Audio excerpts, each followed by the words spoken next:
Hello everyone and welcome back to my channel, and in this short video I will tell you that how you can easily update your Facebook application to the latest version in 2024.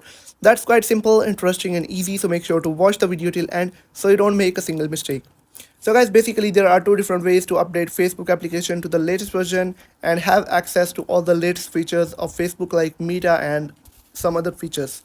So first of all, the most simple way is to go to the App Store and then search for Facebook and then simply open it, and if it says open update like this, you'll have to tap on update and it will be updated to the latest version.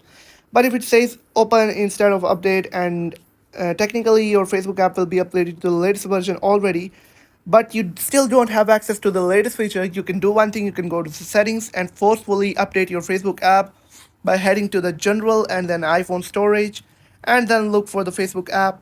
And once you have found it, you'll have to tap on Facebook and then simply tap on offload app and then reinstall it from right here, and your app will be forcefully updated to the latest version and you'll get access to all the latest features of Facebook.